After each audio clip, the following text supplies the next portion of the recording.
So, you're messengers from Ratai, huh?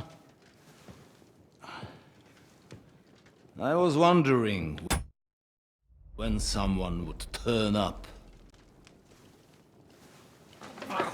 All right then. Let's hear it. My respects, Sir Otto. I am Sir Hans Capon of Perkstein, and this is Henry of Skalitz, my escort.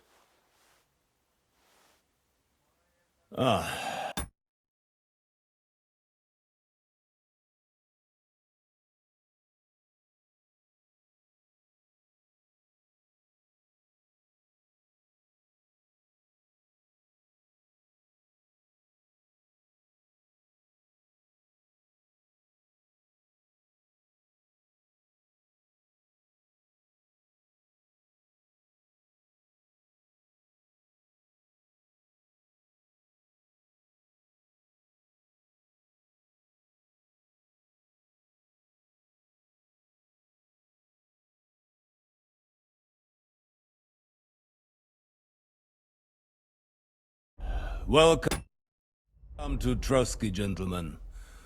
I'd greet you standing up as befits, but I'm glad I can even sit at the moment.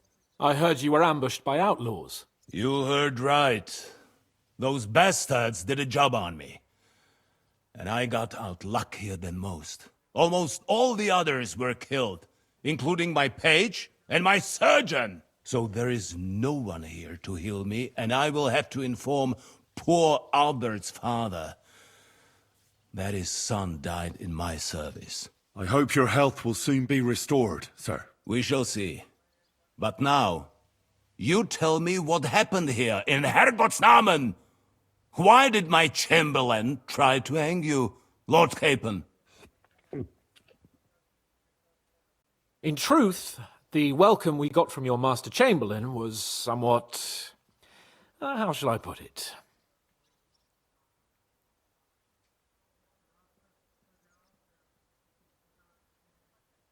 Sir, we came to your castle in a state of desperation. Your chamberlain had the guards empty excrement on my lord's head and beat him without hearing us out. You were still at the castle then, and if he'd let us see you, maybe you wouldn't have left and wouldn't have been ambushed. And if that wasn't enough, when he had Sir Hans arrested, he refused to believe who he was, even though not only I told him, but your Captain Thomas too. I must say you have courage, youngster. But I expect I would also be in such a foul mood if the same had happened to me. Sir! Best be quiet, Ulrich. We will talk about that another time. And I apologize to you for that unpleasantness. At least it ended better than it might have. Anyway, let us leave this misunderstanding aside and get to the point. As far as I'm aware, Ratai showed no interest in negotiations before, either with me or with the League of Lords. True. Our houses have thus far stood on opposite sides. I should say so. Attacking Brno and Jihlava together with that renegade Sokol of Lemberg hardly inspired our sympathy.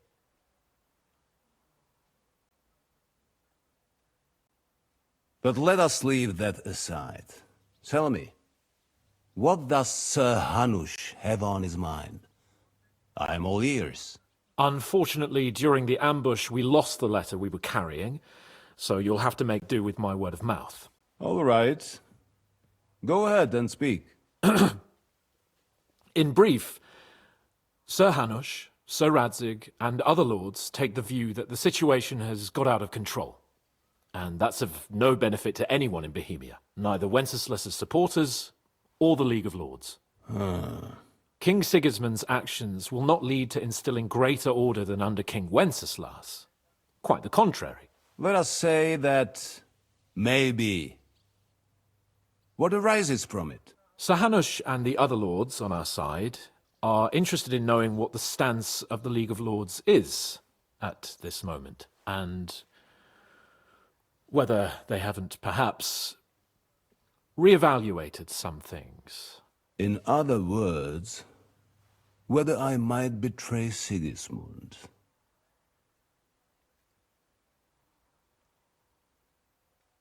Well, betray is a strong word.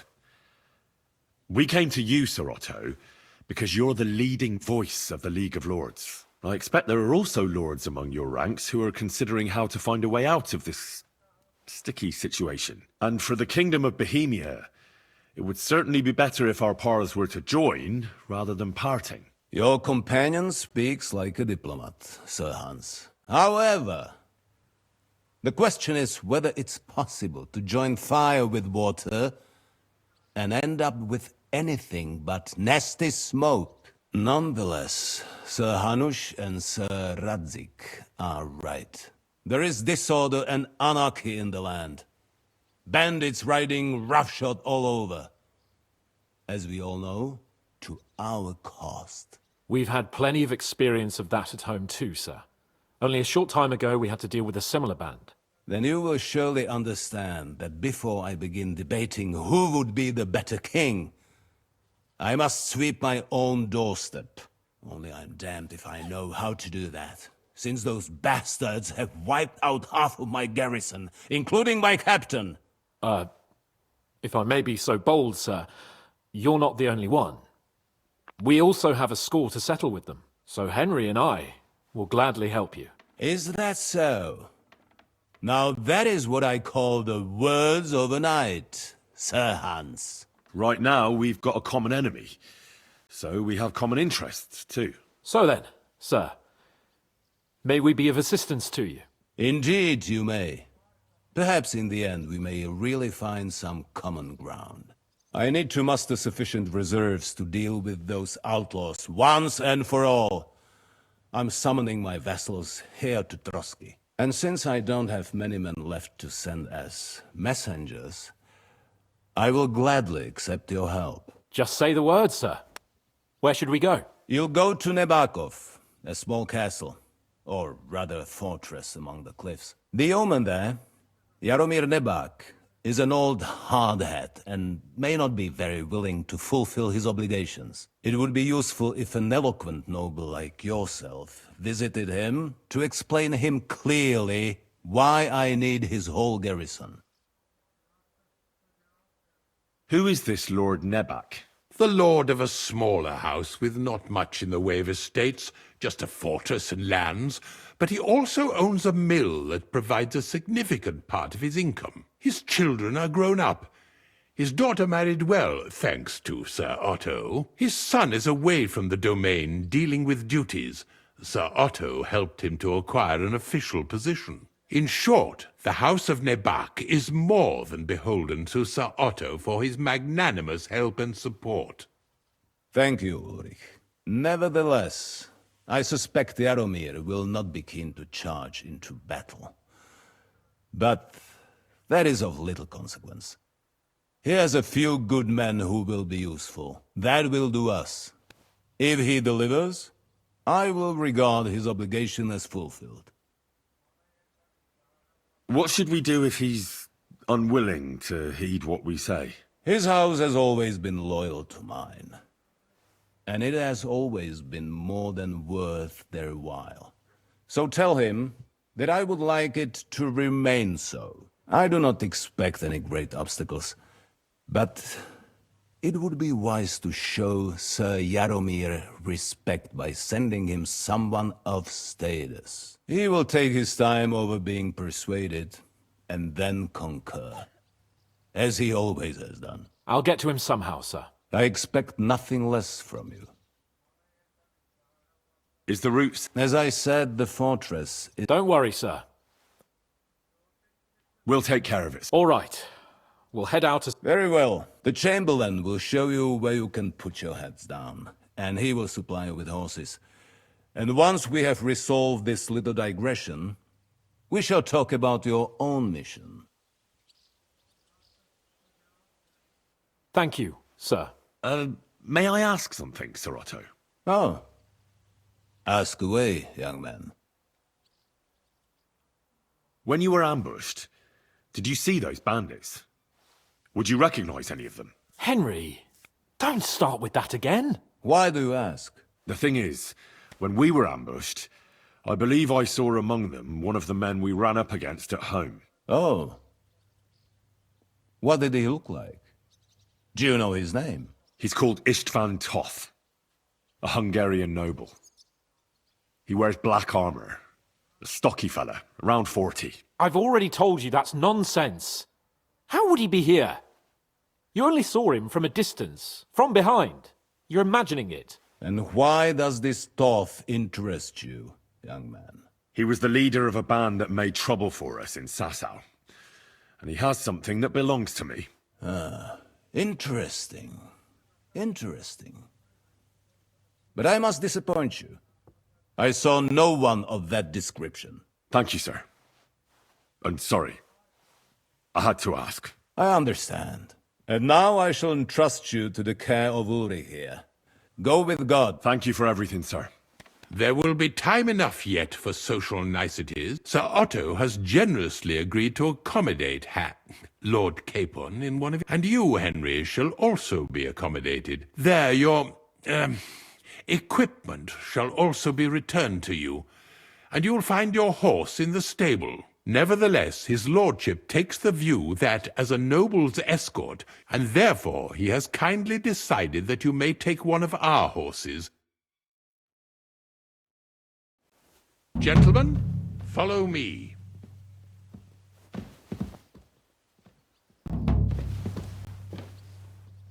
So, Sir Hans, allow me to... Hold on, Sir Ulrich. If you think everything is settled between us, and we're going to act like nothing happened, then you're mistaken. Sir? You were going to have me executed a short while ago. I expect a proper apology. Then please accept my apology once more, sir. But given the circumstances... Given the circumstance? What circumstances? Sir, poaching is a capital offence. And are you the king? That you can hand down death sentences? No, you are not. What's more, you had plenty of reasons to realise it wasn't a good idea. Sir, I could not have realised that. You couldn't have realised.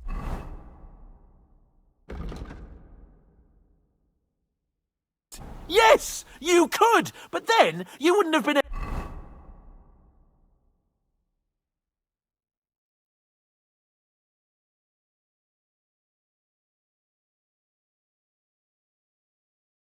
to play the Lord and stage private executions. Sir, once more I apologise. And now, please allow me to show you to your quarters. I wouldn't dream of inconveniencing you. I'll find my quarters by myself. Henry, once you're done with that annoying fool, get your horse and we'll meet at the gate. Well, it seems Lord Capon will not be requiring my services anymore today. I think you owe him a proper apology. I think I've apologized more than enough. Even though I had little reason not to regard him as a poacher. But still, I will try to rectify my error. Nevertheless, welcome to Trusky, the finest and biggest castle you shall ever see. Rumor has it that the castle was built on the jaws of hell, and that we're sometimes plagued by demons here. But don't believe a word of it.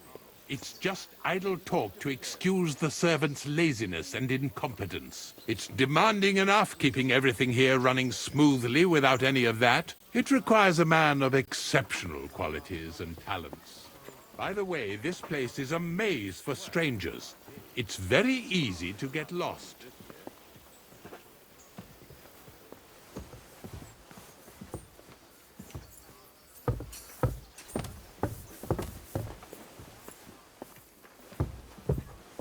Good day.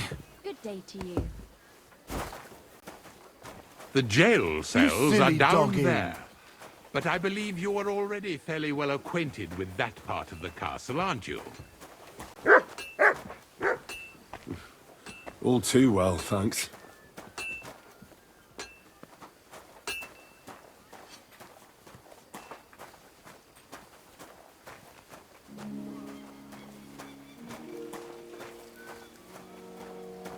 Here it is. You'll find a bed inside, opposite the door, and a chest where we put your belongings. You'll find some new clothing there, a little gift from our gracious lord, to ensure you're not mistaken for a beggar again. Once you're settled in and properly dressed, stop by the stables. They're beyond the gate, down the path. Ask for Kabat. He was supposed to prepare a horse and tack for you. Or tell him you'll keep your own, if you insist. Then he'll give you proper tack at least, so you don't disgrace us. Thanks. I'm grateful. As you should be. So, you and I are finished, and I can finally attend to some proper work, so this castle doesn't fall on our heads.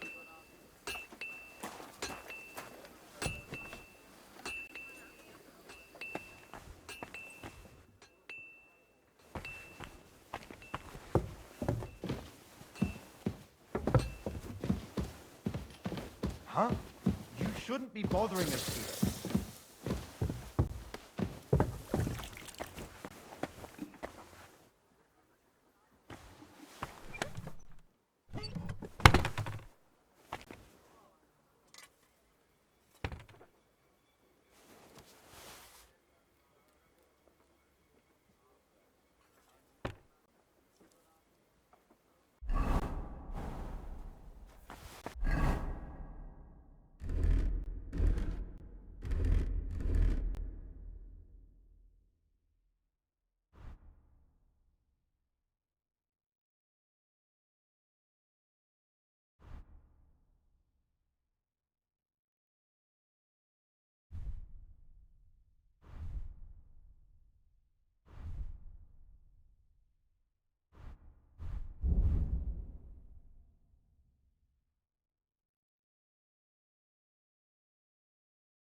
Greetings to you, friend.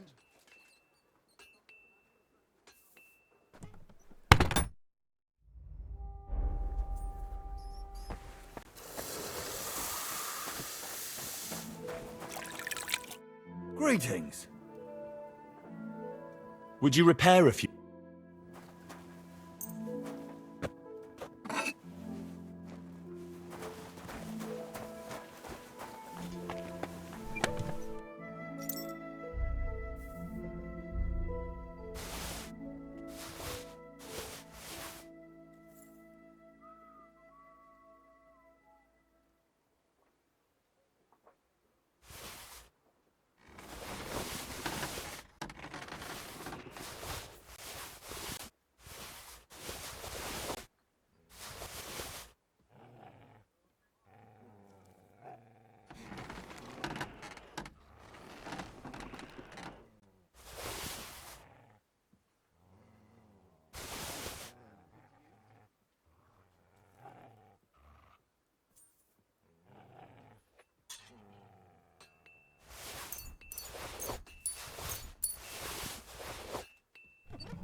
I'm in no mood for nonsense. So no messing about. Got it? I'm just passing through. How can I help? What do you have?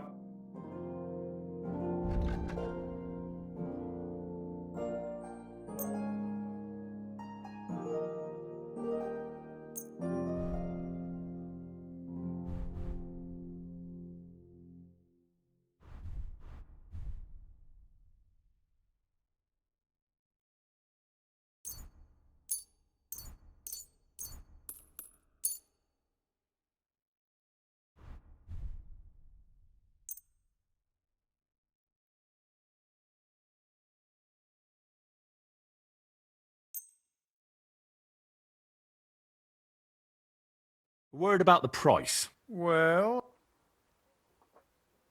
Aye. Thank you, and take care.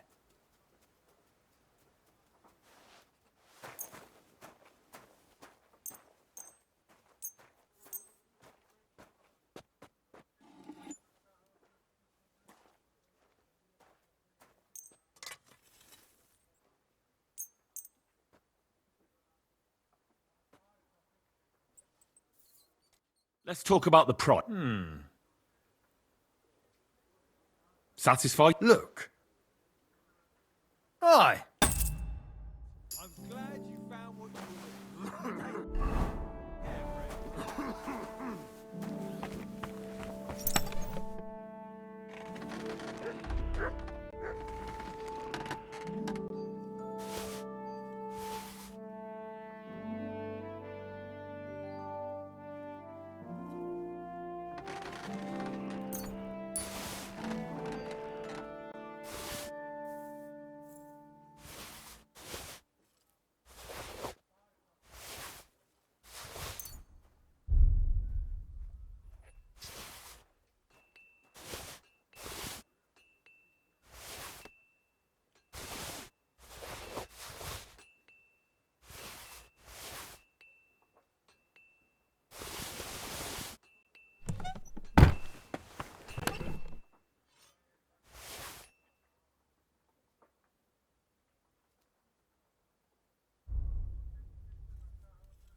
What are you roaming around here for?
silly doggy.